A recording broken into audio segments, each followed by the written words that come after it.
नमस्कार विद्यार्थियों। पूर्व की कक्षा में हमने मन्नू भंडारी की कहानी नशा का कथासार आपको बताया था। साथ ही लेखिका का सामान्य परिचय भी हमने प्राप्त किया था। कहानी में व्याख्या के क्रम को प्रारंभ करते हुए आज मैं आपको कहानी के एक महत्वपूर्ण गद्यांश की व्याख्या करवाऊंगी। गद्यांश आपके समक्ष बोल रही हूँ। घर का घर तबाह हो जाए, आदमी की ज़िंदगी तबाह हो जाए, पर यह जालिम तरस नहीं खाती। कैसा मूर्ख होता है आदमी भी। वह समझता है वह इसे पी रहा है, पर असल में यह आदमी को पीती है। आदमी की जान को, आदमी के खून को पीती है, उसके ईमान को पीती है। हाँ, यूँ ही बहकता खाली बोतल का मुकद्दर घुमाता हुआ शंकर रसोई के दरवाजे पर पहुंच गया।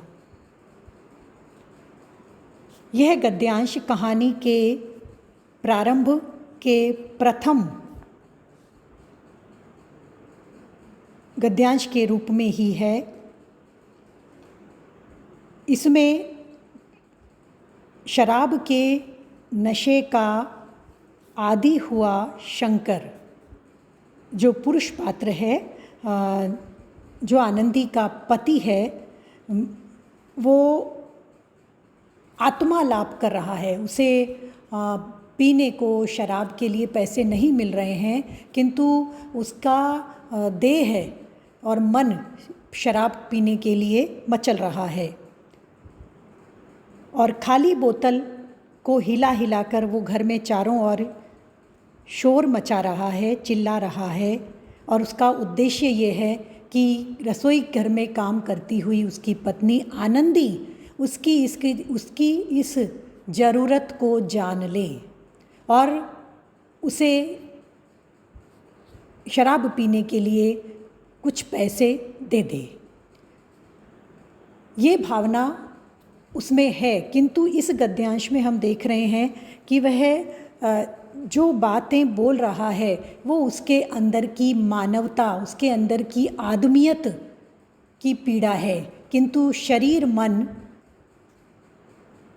शराब के, मदिरा के नशे के इतने अभ्यस्त हो गए हैं कि वह चाह कर भी उसे नहीं छोड़ पा रहा है, या संभव है कि वह इतना आदी हो गया है कि उसका जो अंतर मन है उसका संघर्ष शराब के नशे में धुत होने के बाद ही इन शब्दों में सच्चाई के रूप में प्रकट हो रहा है।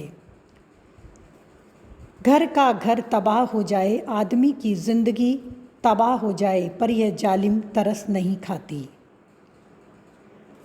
लेखक शंकर के माध्यम से शराब के द्वारा होने वाली घर परिवार समाज की जो हानि है, जो नुकसान है, उसको का वर्णन करते हुए कहते हैं कि शराब पीने वाले व्यक्ति का पूरा घर बर्बाद हो जाता है।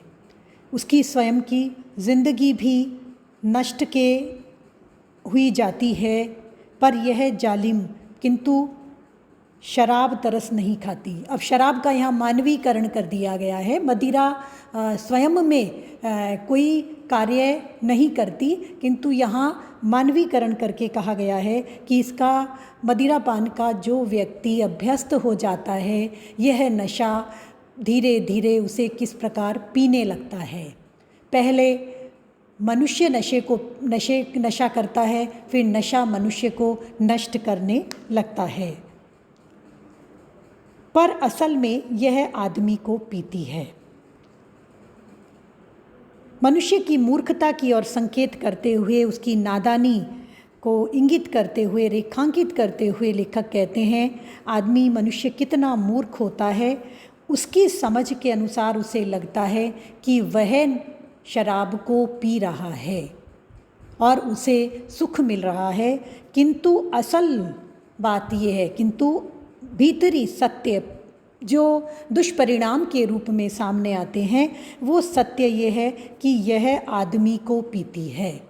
शराब आदमी को पी जाती है, अर्थात आदमी को पीने का अर्थ है उसका मन, प्राण, बुद्धि इस नशे के आदी हो जाते हैं। उसका शरीर, उसकी जो स्वास्थ्य संबंधी चिंता समाप्त हो जाने के कारण वह उसका स्वास्थ्य भी चौपट हो जाता है, अर्थात यह शराब ही तो आदमी को पीती है। आदमी की जान को, आदमी के खून को पीती है। जो मनुष्य नशे का आदी हो जाता है, उसे स्वयं में यह भान, यह ज्ञान नहीं रहता कि उसके कारण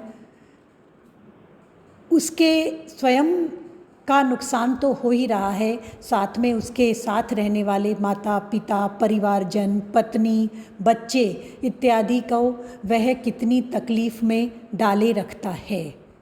स्वयं वह जो कमाएगा उसे तो शराब के नशे में व्यर्थ गंवाएगा ही।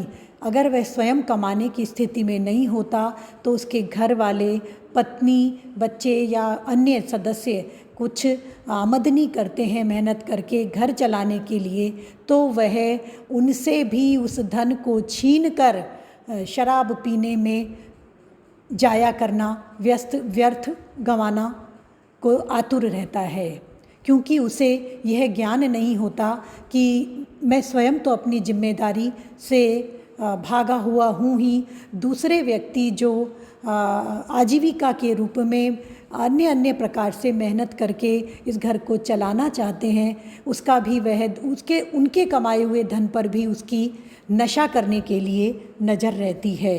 यही है शराब के द्वारा आदमी को पीना। उसके घर परिवार की समस्त खुशियाँ, समस्त सुविधाएं, समस्त संतोष और सुख यह शराब मानो पी जाती है। यह उसके ईमान को पीती है। लेखक कहते हैं कि शराब केवल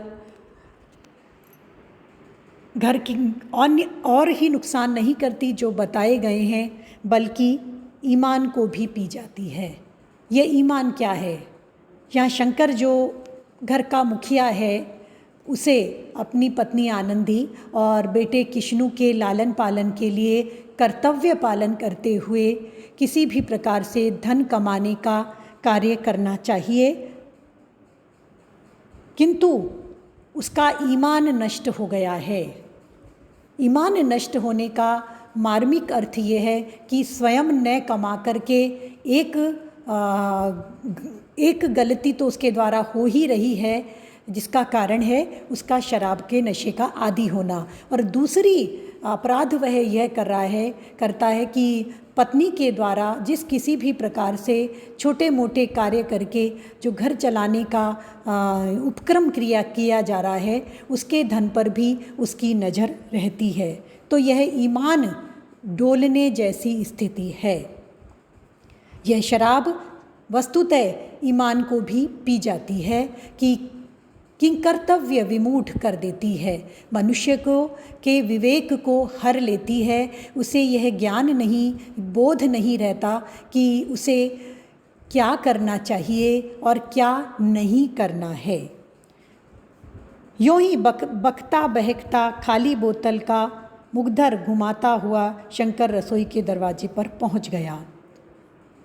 अब यहाँ लेखक कहना चाहते हैं कि शंकर नाम का यह जो शराबखोर पात्र है, शराब के नशे का आदि पात्र है, यह शराब की बोतल को गोल गोल घुमाते हुए, खाली बोतल को घुमाते हुए रसोई के द्वार पर, जहाँ क्योंकि उसका उद्देश्य, उसे यह अवश्य पता है कि वह शराब के नशे में कितना धुत है और किस प्रकार से वह जो बातें कर रहा है वह उसकी पत्नी तक पहुंच जानी चाहिए।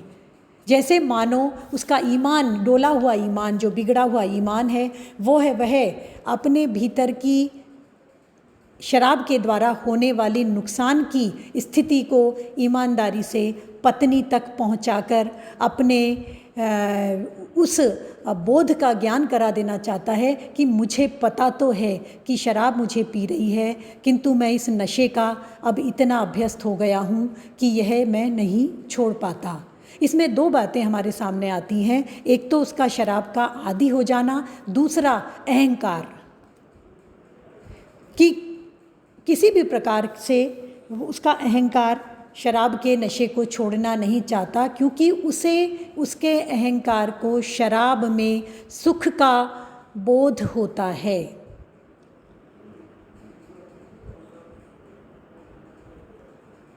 अपनी जेब तो वह खाली करता ही है, साथ में पत्नी के द्वारा मेहनत करके कमाए गए घर चलाने वाले न्यूनतम धन राशि को भी शराब के नशे में व्यर्थ कर देने के लिए आतुर रहता है। विशेष दृष्टि से देखें तो हम कह सकते हैं कि लेखिका ने कुछ उर्दू शब्दों का भी इसमें प्रयोग किया है, जिससे एक बात को स्पष्ट करने में कहानी के पठन पाठन में एक आकर्षण प्रतीत होता है। ईमान, जालिम इत्यादि ऐसे ही शब्द हैं।